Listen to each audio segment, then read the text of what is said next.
RTGA, mieux qu'une chaîne, un monde. RTGA, mieux qu'une chaîne, un monde. RTGA, mieux qu'une chaîne, un monde.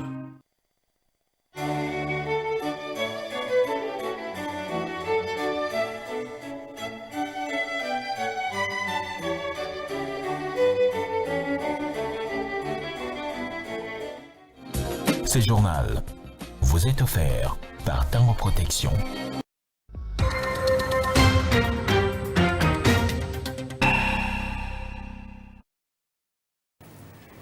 Bonsoir à tous, vous nous captez en direct depuis Kinshasa sur la RTGA. Bienvenue à tous à ce soir actualité de lundi.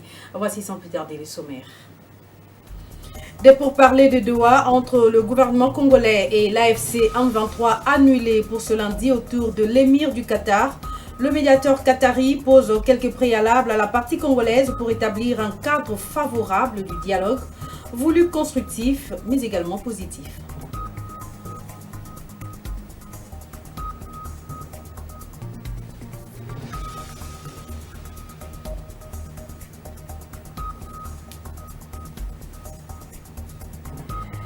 Et aussi, la ville de Yokohama au Japon abrite la 9e conférence internationale de Tokyo axée sur le développement de l'Afrique. Des dizaines de chefs d'État et de gouvernements africains attendus à ces assises. La première ministre congolaise Judith Suminwa s'y rend pour représenter le président Félix-Antoine Tshisekedi. Voilà tout pour les titres. Merci de rester scotché. Il n'y aura pas de discussion directe entre l'AFC M23 et le gouvernement congolais ce lundi 18 août à Doha, comme prévu. Selon les sources concordantes, la délégation de l'AFC M23 et celle de Kinshasa n'auraient pas fait le déplacement de Doha. Le médiateur qatari a posé un préalable au gouvernement congolais, soulignant ainsi la nécessité de conditions spécifiques avant de poursuivre les pourparlers. Cette démarche vise à établir un cadre favorable pour un dialogue qui se veut constructif mais également positif. Mais sachez que le gouvernement congolais avait réitéré son engagement au processus de paix avec le mouvement rebelle AFC M23 sous la facilitation du Qatar. Kinshasa exprime sa gratitude pour la médiation discrète mais efficace de Doha, tout en soulignant l'importance d'un dialogue constructif pour mettre fin aux violences hostiles dans l'est de la République démocratique du Congo. Les réactions fusent de partout entre-temps au sujet d'une éventuelle nomination d'un consul kenyan à Goma ce lundi 18 août 2025. Le député national et ancien ministre des Affaires étrangères, Cheo Kitundu, a renseigné que pour nommer un chef de poste consulaire, l'État d'envoi doit adresser à l'État de résidence une requête sous forme de lettre de provision, laquelle comporte notamment l'identification de la personne proposée à cette fonction, de même que la localité choisie pour se faire dans l'état de résidence. Plus d'explications dans ce commentaire signé Christian Maïmola. Honoraire des Affaires étrangères, député national, vice-président de la Commission des Relations extérieures de l'Assemblée nationale et ancien ambassadeur Léonard Cheo Kitundu a fixé l'opinion ce lundi 18 août 2025 en ce qui concerne la nomination par le Kenya d'un consul général à Goma. Selon cet homme d'État, pour nommer un chef de poste consulaire, l'État d'envoi doit adresser à l'État de résidence une requête sous forme de lettre de provision, laquelle comporte notamment l'identification de la personne proposée à cette fonction, de même que la localité choisie pour se faire dans l'État de résidence. Celui-ci examine souverainement la requête et s'il n'y trouve aucune objection, il signifie son agrément par note verbale à l'état d'envoi. Toutefois, si la requête précitée ne rencontre point l'assentiment de l'état de résidence, celui-ci en informe l'état d'envoi sans qu'il soit tenu de justifier son refus. Cheo Kitundu renseigne que par contre, le prétendant chef du poste consulaire pour lequel l'agrément a été notifié par l'état de résidence peut dès lors se rendre auprès de ce dernier afin de s'y faire octroyer l'exéquature, acte reflétant l'autorisation d'exercer ses fonctions consulaires dans la localité retenue. Tous ces échanges se déroulent en principe par voie diplomatique, sans publicité jusqu'à ce que l'État de résidence exprime formellement son approbation, laquelle précède et conditionne la nomination officielle par l'État d'envoi du chef des postes consulaires pressenti. Il s'ensuit que dans le cas d'espèce, en procédant à la nomination rendue du reste public d'un chef des postes consulaires prétendument affecté à Goma, préalablement au consentement conventionnellement requis de l'État de résidence Inkasu, la République démocratique du Congo, le chef d'État kenyan commet une double entorse au droit international du fait accompli que constitue l'occupation d'une portion du territoire souverain de la République démocratique du Congo par l'armée rwandaise avec la coalition du M23, ce qui serait générateur d'un incident diplomatique particulièrement périlleux, nécessitant une convocation immédiate, toute affaire cessante de l'ambassadeur du Kenya en République démocratique du Congo pour clarification afin d'en tirer les conséquences que la gravité des circonstances impose. Et pendant ce temps, la population centre-kassaïenne est appelée à s'approprier l'accord de paix signé par Kinshasa et Kigali. Le présent appel est lancé depuis le dimanche 17 août au stade des jeunes de Katoka par le sénateur Jean Tshisekedi Kabasele. C'était lors de son meeting tenu en présence de plusieurs personnalités de la province. D'autres détails dans ce reportage de Soleil Toumba-Moufika, permanent RTGA, sur place dans la région.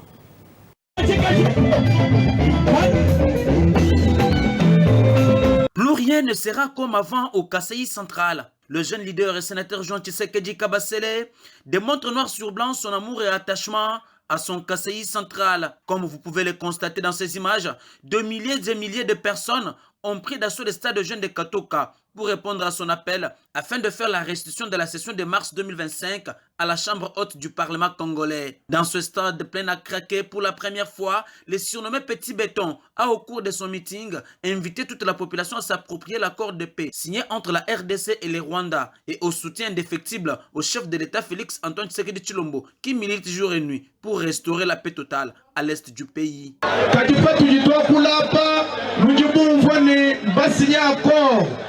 Vous avez suivi récemment qu'on a signé l'accord de paix entre notre pays, la RDC et le Rwanda. Cet accord, c'est le fruit de la diplomatie agissante du chef de l'État, Félix Antoine Tshisekedi Tshilombo, que je vous demande d'applaudir massivement. Nous devons tous les soutenir.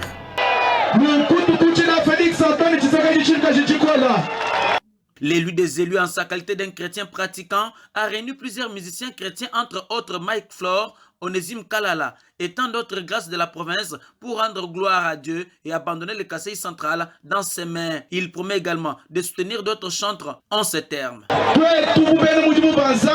En tant que chrétien, je vous ai fait venir Onésime Kalala aujourd'hui et ça ne sera pas tout. Nous allons encore appuyer d'autres musiciens et serviteurs de Dieu pour la gloire de notre Seigneur afin que le Seigneur puisse délivrer et protéger notre province, le Kasaï central et la République démocratique du Congo. Ça, il faut le dire, peu avant ce grand événement, le sénateur Jean Tshisekedi Kabasele a procédé à l'inauguration du temple de l'église Missan, construit sur fonds propres. Nous, les enfants de Dieu, tout ce que nous avons, c'est pour assister les œuvres de Dieu. Et a également assisté, aux côtés de plusieurs autres personnalités de la province, à l'arrivée de la dépouille mortelle de l'ancien ministre provincial de l'Intérieur, Maître Alain Lokusampoyi, pour des hommages dignes de son nom. Notez aussi que le secrétaire général d'Ensemble pour la République, Bolenge Tengue, est attendu ce lundi 18 août à la vice-primature de l'Intérieur pour une séance de travail. Cette rencontre pourrait aborder des questions importantes liées à l'organisation politique et à la sécurité au pays. L'actualité au Maniema a resté dominée par le troisième jour du couvre-feu décrété par le gouverneur de province sur toute l'étendue de la ville de Kindu, chef-lieu de la province. Il sollicite l'assouplissement de cette mesure sécuritaire à l'endroit des professionnels des médias pour leur permettre d'arriver à temps dans les stations radio. Les détails dans ce reportage signé Roger Bolindanzenga, permanent sur place à Kindu. La circulation sur toute l'étendue de la ville de Kindu et sa périphérie doit désormais s'arrêter à 20h pour reprendre à 5h du matin. Cette décision fait suite de la réunion du Conseil de sécurité provincial présidée la semaine écoulée par le gouverneur de province Moussa Kabankoubi Moïse. La restriction des circulations nocturnes a perturbé le programme du fonctionnement des chaînes de radio qui émettent à Kindu. C'est pourquoi l'Union nationale de la presse du Congo, section du Maniema, sollicite une certaine mesure d'assouplissement en faveur des journalistes pour leur permettre d'informer les auditeurs à temps réel. Suivez Grace Mbambi Wambambi, président du comité de transition de l'INPC Maniema. Face à cette situation, l'INPC Maniema demande au gouvernement provincial du Maniema d'assouplir les couvre-feux pour les professionnels des médias, dont les horaires de travail s'étendent au-delà de 20h30 et avant 5h30 du matin. De garantir également la sécurité et la protection de tous les professionnels des médias pendant cette période. L'INPC Maniema recommande en outre aux professionnels des médias de veiller au respect strict du code éthique et de déontologie des journalistes pendant cette période, mais aussi et surtout de toujours avoir sa carte de presse sur soi pour faciliter l'identification auprès des forces de l'ordre. Notez, après l'incident malheureux provoqué par les Wazalendo et a occasionné mort d'hommes, ces mêmes Wazalendo ont tenté de nouveau de rééditer le même scénario, mais en vain. Cette tentative de l'opération macabre a été étouffée dans l'œuf, mais actuellement, la situation est sous contrôle des FARDC.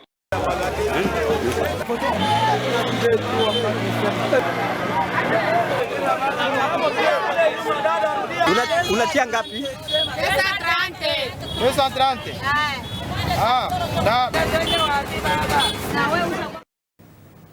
Revenons une fois de plus sur la diplomatie. La première ministre de la RDC, Judith Suminwa Tuluka, est attendue ce lundi 18 août 2025 à Yokohama, au Japon, où elle représentera le président de la République, Félix-Antoine Tshisekedi Tshilombo, à la 9e conférence internationale de Tokyo sur le développement de l'Afrique. Cet événement de haut niveau, organisé du 20 au 22 août, réunira des dizaines de chefs d'État et de gouvernements africains, des partenaires internationaux et des acteurs économiques autour de thématiques clés pour l'avenir du continent. TICAD, une initiative lancée en 1993 par le Japon, a comme thème 2025 co-créer un avenir radieux ensemble avec l'Afrique.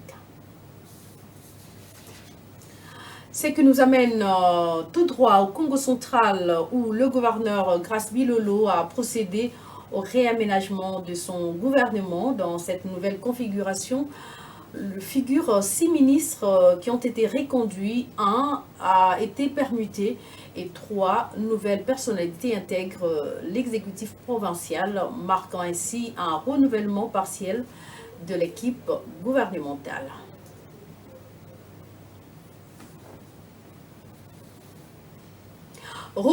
Routes coupées, chantiers en attente et attente des communautés, tels sont des défis auxquels devra faire face le nouveau ministre des Infrastructures et Travaux Publics, John Banzalunda, qui a été saisi par les députés du Sankourou et de la Chopo, puis encouragé par un leader religieux lors d'une journée d'audience marquée par l'urgence des défis routiers en République démocratique du Congo. Christian Moses Massunga pour le point.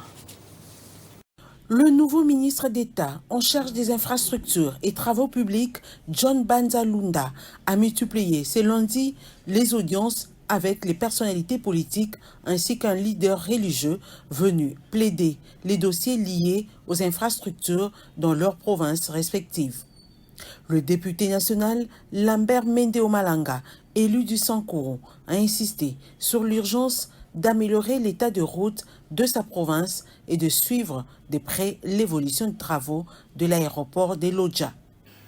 J'en ai profité pour évoquer quelques priorités qui se posent dans la province du Sankourou, dont je suis un des élus, particulièrement en ce qui concerne l'aéroport de Lodja, la route nationale numéro 7 qui relie Kananga à Kisangani en passant par les provinces du Sankourou et de la Chouapa, les érosions et la stabilisation de certaines agglomérations comme Lumumba-Ville. Pour sa part, Ali Hassani Kabina, élu de Banalia, dans la Chopo, a tiré la sonnette d'alarme sur la dégradation de la RN4 récemment coupée par de fortes pluies entre Kisangani et Bouta. En réponse, le ministre a instruit l'Office des routes de rétablir rapidement la circulation, une décision aussitôt saluée par l'élu. Pour trouver des solutions au problème du bac qui relie la partie de la RN4 Kisangani-Banalia et Banalia-Bouta.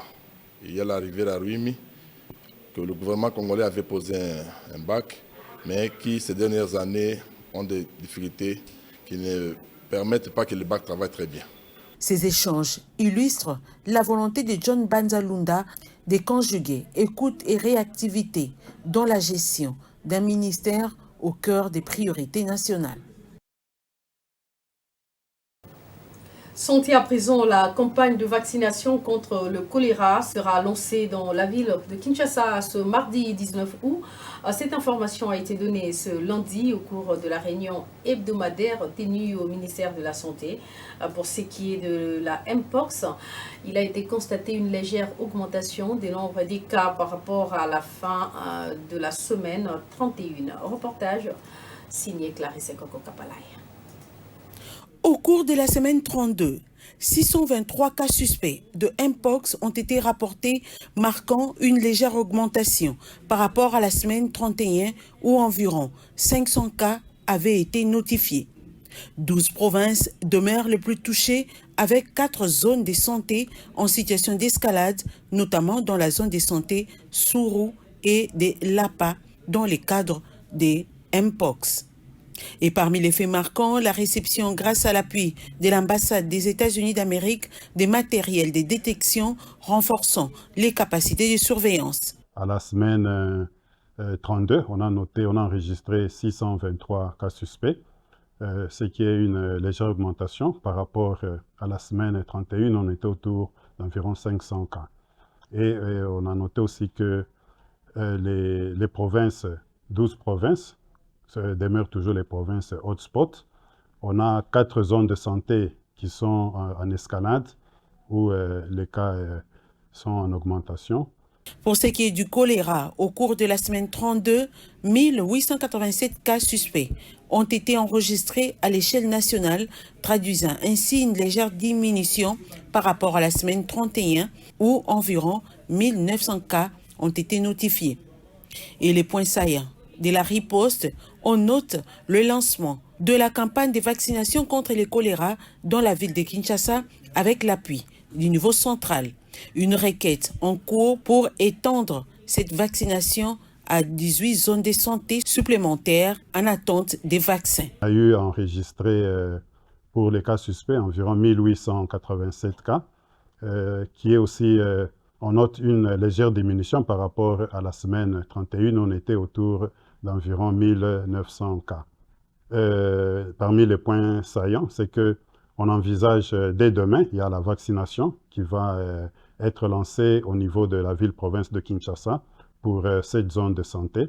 En somme, la situation du Mpox et du choléra en République démocratique du Congo demeure sous contrôle grâce aux efforts conjoints du gouvernement et de ses partenaires techniques et financiers.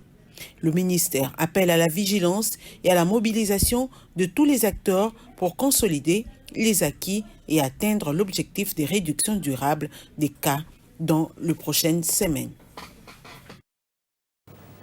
C'était tout pour le menu de l'actualité de ce soir. Retenez ceci pour l'essentiel. Des pourparlers de Doha entre le gouvernement congolais et l'AFC M23 annulés pour ce lundi autour de l'émir du Qatar. Le médiateur qatari pose quelques préalables à la partie congolaise pour établir un cadre favorable du dialogue voulu constructif, mais également positif.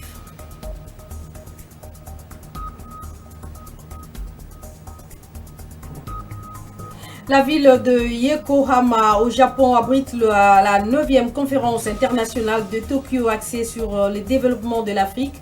Des dizaines de chefs d'État et de gouvernement attendus sur place. La première ministre congolaise Judith Suminwa s'y rend pour représenter le président Félix Tshisekedi à ses assises.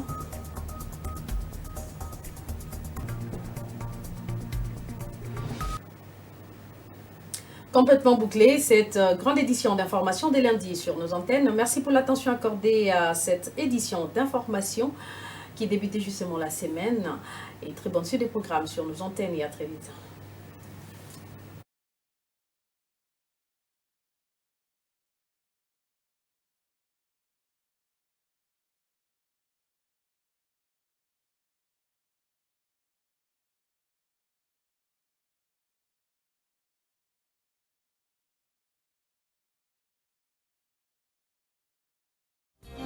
Ce journal vous a été offert par Tango Protection.